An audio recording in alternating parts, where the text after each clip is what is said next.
Imagine sitting down at a restaurant and just eating this massive plate of pasta, followed by, I don't know, a huge slice of chocolate cake. Sounds like a pretty good Friday night, honestly. Right. You enjoy it, you digest it, and a few hours later, your blood sugar returns to normal.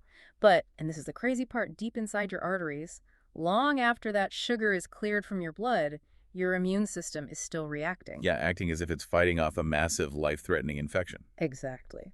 So today we are doing a deep dive into something the medical community calls the glucose paradox.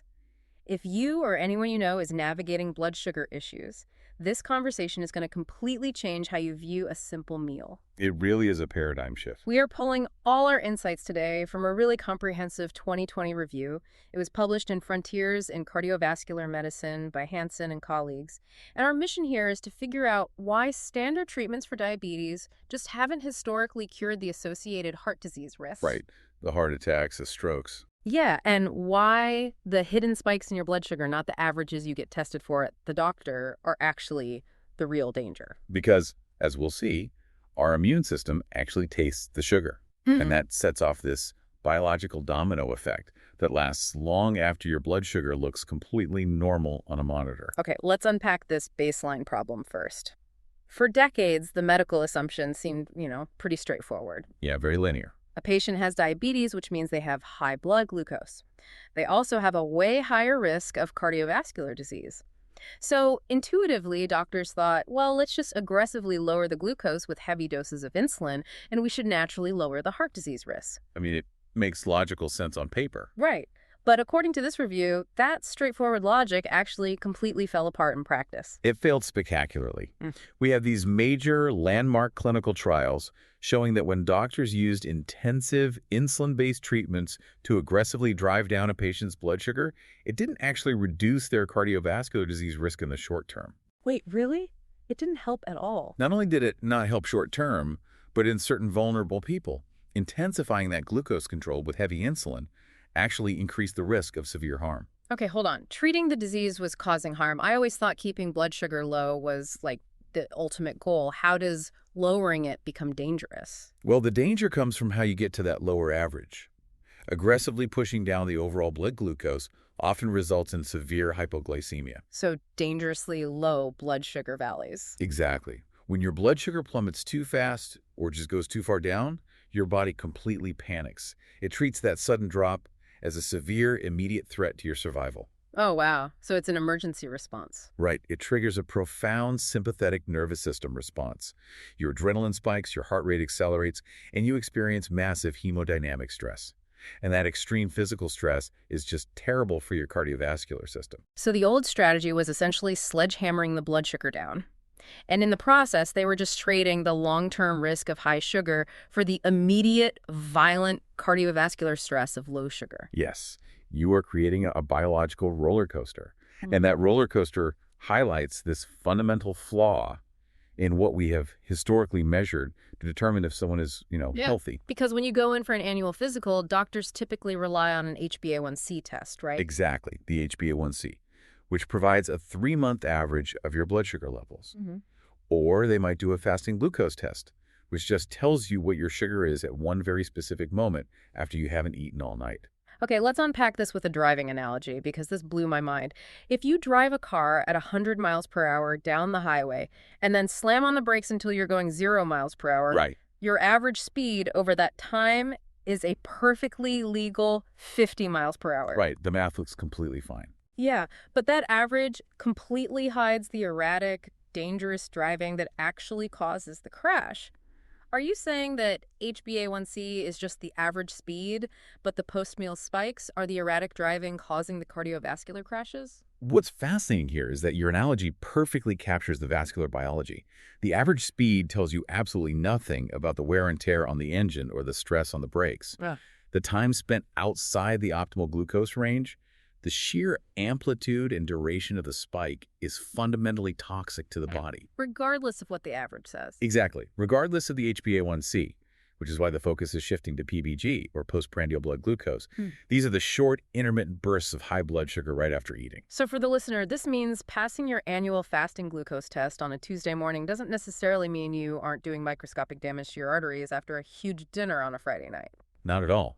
In fact, PBG levels are much more predictive for cardiovascular disease than HbA1c or fasting glucose. And the sources point out this isn't just a diabetes problem. This erratic driving applies to everyone, right? Everyone, even in people without diabetes, those high post-meal spikes drastically increase risk.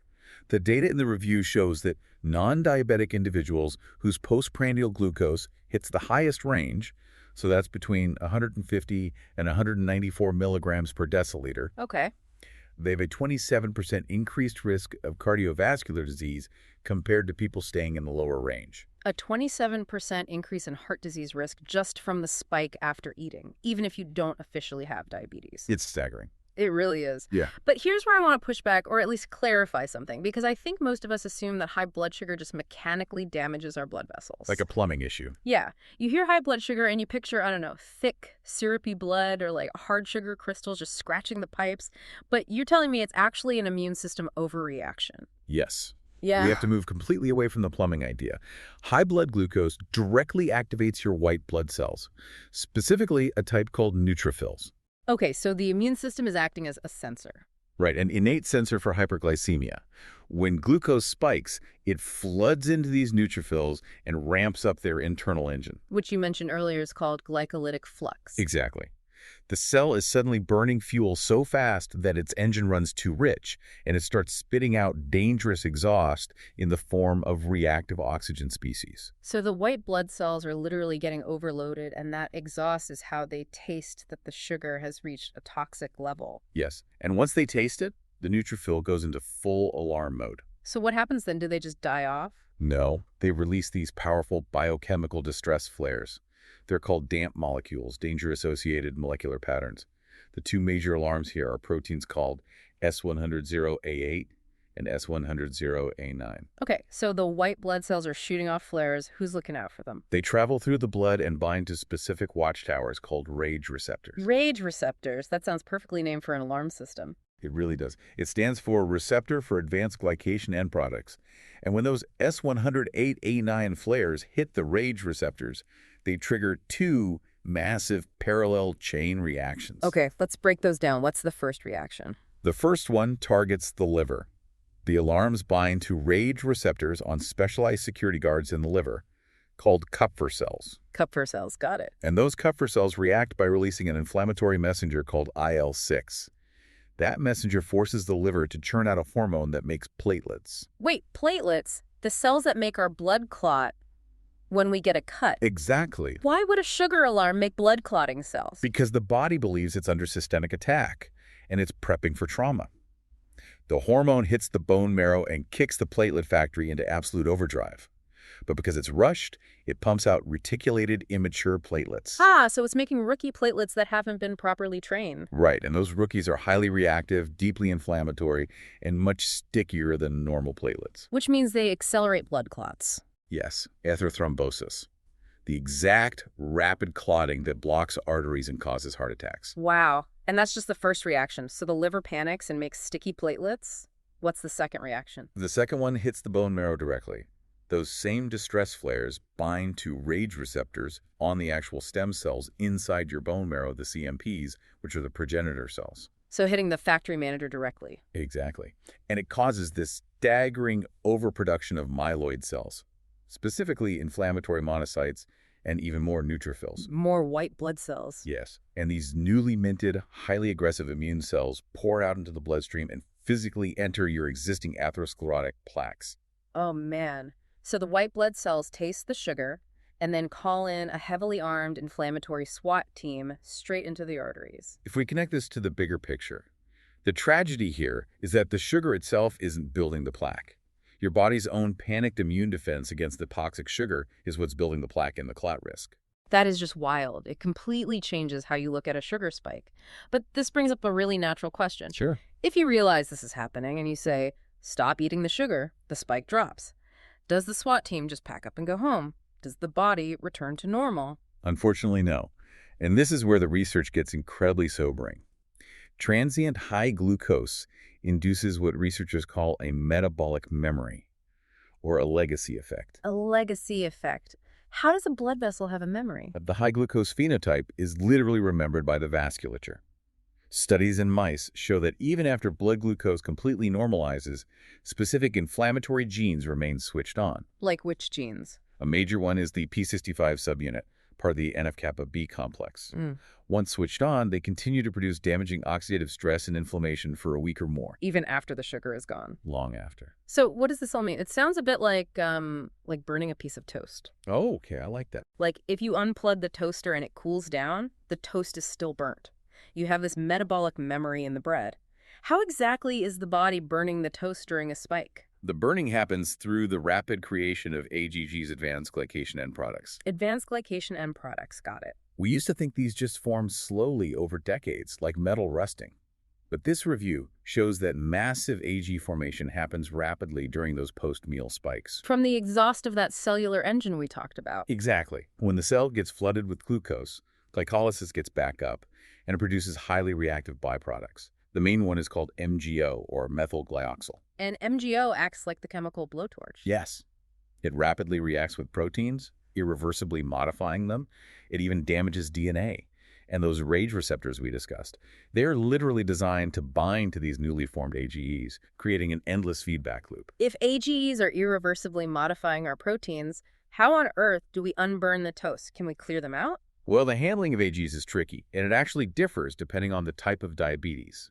Oh, really? Between type 1 and type 2? Yeah.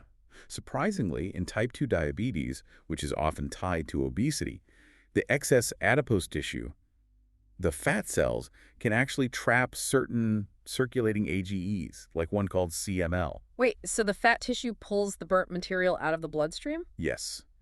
It acts like a rug sweeping the burnt crumbs out of sight. The blood plasma might look surprisingly normal, but the crumbs are still a fire hazard, hiding in the fat tissue and causing local inflammation. That's sneaky. But what about drug treatments? Have we figured out a way to chemically unburn the toast? The medical community has tried. They tested compounds like alagibrium to inhibit AGEs, but clinical trials had widely mixed results. What about other drugs? Another one, aminoguanidine, actually caused severe toxicity issues, kidney problems in a lot of patients, so its clinical use was halted. So we basically can't unburn it right now. We can't. Therefore, the entire medical focus must shift to preventing the toaster from overheating in the first place. Which perfectly transitions us to how modern medicine is rethinking treatment. If we can't undo the metabolic memory, we have to stop the erratic driving. We have to clip the peaks of these glucose spikes. Exactly. The goal is an entirely new treatment curve, lowering the glucose excursions, the amplitude of this spike, rather than just heavily pushing down the average with insulin and causing hypoglycemia. And a review talks a lot about newer drugs doing this, right? Like SGLT2 inhibitors and GLP-1 agonists. Yes, those are huge right now. We hear about GLP-1s constantly for weight loss, but they reduce major cardiovascular events, largely independent of how much they lower the HbA1c. Are they somehow intercepting that immune SWAT team? They are. In mouse models, lowering blood glucose with SGLT2 inhibitors actually normalize the expression of those S1-third, A8, and A9 inflammatory alarm bells in the neutrophils. Oh, wow. So it reaches right in and turns off the flare gun. Right. It intercepts the dynamic flow. This raises an important question about how treating the dynamics of blood flow is far more vital than treating a static average number on a chart. That makes total sense. But pharmacology isn't the only way to clip the peaks. The review also mentions emerging tech, like the bionic pancreas. The bionic pancreas is incredible. Traditional insulin pumps just push insulin to lower blood sugar. But a bionic pancreas automates both insulin and glucagon. Glucagon is the hormone that raises blood sugar, right? Exactly. So by balancing both, just like a healthy human organ, it achieves precise control. It actively clips the peaks without ever letting the patient fall into dangerous low sugar valleys. Like a smart thermostat for your blood. Very much so. But cutting-edge research is going even further into something called designer cytokines. Cytokines, aren't those the signaling proteins that cause the inflammation in the first place? Often, yes. But they also relay vital healthy signals. For example, IL-6, the one that panics the liver, also has incredible benefits. During exercise, your muscles release IL-6, and it boosts metabolism and prevents weight gain. So IL-6 has a Jekyll and Hyde personality. How do we use the good part? Researchers engineered a designer cytokine called IC7FC.